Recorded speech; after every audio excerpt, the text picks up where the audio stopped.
એ લોકો સુધારવા તો માંગે છે, સાચી વાત? સુધારવા માંગો છો? બાકીના જે છે અમે વીણી જનરેશન છે, નવા નવા હજુ ઘણા પૈણ્યા અને કેટલાના લગ્ન નથી થયા, બરોબર? તો ભવિષ્યમાં સુધારવા તો માંગે છે, સાચી વાત? સુધારવા માંગો છો? બાકીના જે છે અમે વીણીને કાઢીશું. 381 નું લિસ્ટ છે, 125 જ છે અત્યારે. બાકીના જે નથી આવ્યા, પોલીસે તમામને સૂચના આપી છે કે તમારા ગામમાં હોય, ઓળખીતા હોય, એ લોકોને મેસેજ આપી દેજો. અઠવાડિયાની અંદર દુનિયાના ગમે તે છેડામાં હશે, શોધી નાખીશું, ગુના બીજા દાખલ કરીશું. પોલીસની સૂચનાની અમલવારી નહીં કરવી એનો પણ એક ગુનો દાખલ થાય છે નવા કાયદા પ્રમાણે. એટલે એ લોકોને કહી દેજો. એટલે ટૂંકમાં એ લોકોની ધારણા એવી છે કે અમારે સુધારવું. એટલે જો નવા ગુના કર્યા અને પાછળનો રેકોર્ડ નીકળ્યો 111 બાર લાગી ગઈ તો સમજી લેજો તમે 5-6 વર્ષ માટે અંદર થયા. અને જે યંગ જનરેશન છે, નવા નવા હજુ ઘણા પૈણ્યા અને કેટલાના લગ્ન નથી થયા, બરોબર? તો ભવિષ્યમાં છોકરી તો નહીં જ મળે. અને તાજેતરમાં 2-4 વર્ષના લગ્ન થયેલા જે હશે ને એને છૂટાછેડાઈ થઈ જશે. વસ્તુ તમને સમજાવવાની છે, કાયદો બધાને જ ખબર છે, પણ કાયદાથી દીવાની જરૂર છે. કે હું તો ગયો તો ગુનો કરીને 24 કલાકમાં છૂટી ગયો, 48 કલાકમાં છૂટી ગયો, ચાર્જશીટ પહેલા છૂટી ગયો, 6 મહિનામાં છૂટી ગયો. પણ તમે ગામમાં નીકળશો તો તમારી પાછળ લોકો ગાળો જ દેતા હોય, કોઈ સારી રીતે નહીં બોલાવતા હોય. તમે 1-2 ગુના કર્યા હશે, ધાકના લીધે તમને ગલ્લારો 1-2 વખત પડી મફત 25-50 લાખની આવક હોય. તમે 1 વર્ષ સુધી પાસામાં જતા રહ્યા, ફેમિલીથી દૂર જતા રહ્યા, તમારા પરિવારની શું હાલત થશે? માનો તમારી 50-60 ઉંમર હોય, તમારા છોકરા ભણીને તૈયાર થઈ ગયા, નોકરી કરતા હોય, બરાબર, તમે જાઓ પાસામાં 2 વર્ષ સુધી. પણ 1 વર્ષ સુધી તમે જેલમાં ગયા, તમારા ઘરે બેરા છોકરા ખાશે શું એ વિચાર્યું તમે લોકોએ? કોકની દીકરીઓ પણ હશે, મોટી હશે, લગ્ન થવાનો ટાઈમ પણ આવી ગયો હશે. અને જ્યારે છોકરાનું માગું આવે ને ખબર પડે કે છોકરીના પપ્પા તો પાસામાં છે સુરતની જેલમાં, તો તમારી છોકરીને કોઈ મેરેજ કરશે? લઈ જશે?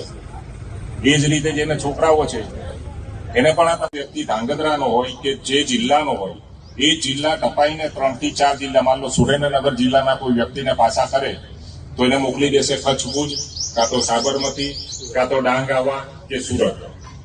એટલે તમારા ફેમિલીથી તમે દૂર જશો 150 થી 200 કિલોમીટર, ઓછામાં ઓછા મેક્સિમમ 400 કિલોમીટર. પાસાની અંદર જોગવાઈ એવી છે કે પાસા તમારી થાય એટલે 1 વર્ષ સુધી જેલમાંથી નહીં છૂટો તમે. એક તો તમારા ફેમિલીથી દૂર 400 કિલોમીટર, બીજું પાસાની અંદર પ્રોવિઝન નથી કે જે રીતે તમે લોકો ધાંગધ્રા જેલમાં કે બીજી જેલમાં રહીને આવ્યા છો તો તમને પરિવારને અઠવાડિયામાં 1 વાર મળવા દે છે. પાસાની અંદર પ્રોવિઝન. આજરોજ ધાંગધ્રા ડિવિઝનના કુલ 6 પોલીસ સ્ટેશનના 6 પોલીસ સ્ટેશનમાં કુલ લિસ્ટ પ્રમાણે 381 અસામાજિક તત્વો છે, જેમાં શરીર સંબંધી ગુના, વ્યાજખોર, ખંડણીના, મિલકત સંબંધી, પ્રોહિબિશન, જુગાર તથા લેન્ડ ગ્રેબિંગના ગુનાના આરોપીઓ જે છે એ લોકોને આજે અત્રે ડીવાયએસપીની કચેરીના ગ્રાઉન્ડમાં બોલાવવામાં આવેલા અને 100 થી વધુ ઈસમો હાજર રહેલા, જે તમામ ઈસમોની મિટિંગ લીધેલ છે અને તેઓએ ભૂતકાળમાં જે ગુના કરેલા છે તેની માહિતી મેળવી અને ભવિષ્યમાં તેઓએ કેવી રીતે રહેવું, સમાજને કઈ રીતે ફાયદારૂપ થવું તથા કાયદામાં પાસા તડીપાર વિશેષ જોગવાઈઓ જે છે ગુજસીટોક એની પણ સમજ કરવામાં આવી કે ભવિષ્યમાં તમે બીજા કોઈ ગુના કરશો તો BNSની કલમ પ્રમાણે પણ 112 અને 113 મુજબ અને 111 મુજબ કાર્યવાહી થશે અને લાંબા સમય સુધી તમે જેલમાં રહેશો તો તમારા પરિવારના સભ્યોનું શું થશે તે બાબત પર સમજ કરવામાં આવી છે. અને મોટાભાગના જે હાજર 100 થી વધુ ઈસમો હતા એ લોકોએ ગેરંટી આપી છે કે અમે ભૂતકાળમાં જે ભૂલ કરી છે ભવિષ્યમાં નહીં કરીએ અને અમારાથી કંઈક ભૂલ થઈ જશે તો એ સુધારવામાં પ્રયત્ન કરીશું અને અમને પોલીસને ગેરંટી આપી છે કે હવે ભવિષ્યમાં અમે કોઈ પણ ગુના નહીં કરીએ. ને આવનારા સમયમાં સર આ લોકો બીજી ગેરપ્રવૃત્તિ કરે તો આમની ઉપર પોલીસ શું એક્શન લેશે? આજે જે ઈસમોને બોલાવવામાં આવેલા હતા એ તમામની વિરુદ્ધમાં 2 કે તેથી કોઈ પણ હેડના ગુના દાખલ છે. જો ભવિષ્યમાં હવે કોઈ પણ પ્રકારની પ્રવૃત્તિ ગેરકાયદેસર કરશે અને ગુના દાખલ થશે તો BNSની 111 અને 12 કલમ લગાવવામાં આવશે, જેની અંદર ઓછામાં ઓછા 1 વર્ષ સુધી નામદાર કોર્ટ પણ જામીન આપતી નથી. તેમજ જે લોકો વિરુદ્ધ પાસા કે તડીપારની કાર્યવાહી થઈ શકશે એમને પાસા અને તડીપાર કરી અને સુરેન્દ્રનગર સિવાયની અન્ય જિલ્લાઓની જેલમાં પણ એમને મોકલીને કાર્યવાહી કરવામાં આવશે.